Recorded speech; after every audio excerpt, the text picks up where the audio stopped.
আপনার খাবার তো দেখে মনে হচ্ছে যে চাপটি দিয়ে হাঁসের মাংস, তাও আবার 300 ফিট, এক কথায় অসাধারণ। 300 ফিট হয়ে আমরা এখন পূর্বাচলপুর শহর যাব নীলা মার্কেট চাপড়ি দিয়ে হাঁসের মাংস খাওয়ার জন্য। তো যাচ্ছি। 300 ফিট রাস্তাটা অপূর্ব, অনেক সুন্দর। হঠাৎ করে একটা বাচ্চা আমাদের বাইকের সামনে চলে আসছে। তো যাক, বাচ্চার মাটা খুব সতর্ক ছিল, তো তেমন কোনো কিছুই হয় নাই। তো আমরা চলুন যাওয়া যাক পূর্বাচলপুর শহর নীলা মার্কেট। তো এই তো আমরা নীলা মার্কেট চলে আসছি শাকিলার পিঠাগড়ে।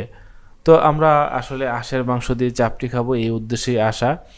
আমি আসছি, ফাহাদ আসছে, আমার আরেক বন্ধু আমির আসছে। তো আমি আসি, পিছনে আছি। তো ফাহাদ এবং আমির দুজনেই দেখতেছিল যে হাঁসের মাংসগুলো আসলে কেমন বা কেমন রান্না হয়েছে। তো ঘুরে ঘুরে দেখতেছিল। তো আমার কাছে বিষয়টা ভালোই লাগতেছিল। রাস্তার ধারে বিকেলবেলা, সন্ধ্যাবেলা হাঁসের মাংস দিয়ে চাপটি খাবো, বিশেষ করে শীতকালের পিঠা খাবো। যদি টক জাল হয় সেক্ষেত্রে আরও মজা লাগে। তো এইখানে আসলে এখনও মানুষ ওইভাবে আসে নাই। আসলে এইখানে মানুষ খেতে আসে বিশেষ করে সন্ধ্যা বা রাত্রের বেলাতে।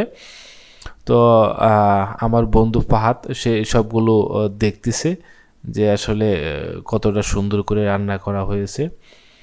তো এইখানে আসলে অনেকেই খেতে আসে, পাশাপাশি অনেক ফুড ব্লগার বা ইউটিউবার তারা আসলে ভিডিও করার জন্য আসে। খাবার পাশাপাশি একটা ভিডিও হয়ে যায়। তো যাক, আমরা আসছি। তো আমাদের ভালোই লাগতেছে, সন্ধ্যা হয়ে গেছে। তো এই তো চাপটি, হ্যাঁ হ্যাঁ হ্যাঁ, এই তো চাপটি বানাচ্ছে। আমরা আমাদের খাবার জন্য আসলে অনেকটাই প্রস্তুত। এই চাপটি আমাদের টেবিলে চলে আসছে।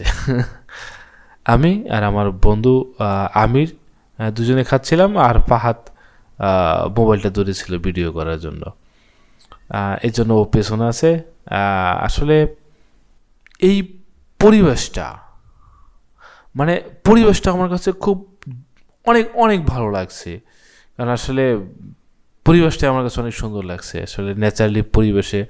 তো এইভাবে সন্ধ্যাবেলা, বিকালবেলা, শীতকাল যদি বন্ধুরা মিলে একসাথে আড্ডা দেওয়া যায়, খাওয়া যায়, তো ভালোই লাগে। তো আমরা আসলে খাবার দাবার শেষ পর্যায়ে আমরা এখন চলে যাব। ফাহাদ টাকা দিচ্ছে, আমরা এখন চলে যাবো আর কি। হ্যাঁ, ঢাকার উদ্দেশ্যে রওনা দেবো, খাওয়া দাওয়া শেষ। তো সবাই ভালো থাকবেন, সুস্থ থাকবেন। সবাইকে আরও একবার শুভেচ্ছা জানাচ্ছি। আসসালামু আলাইকুম।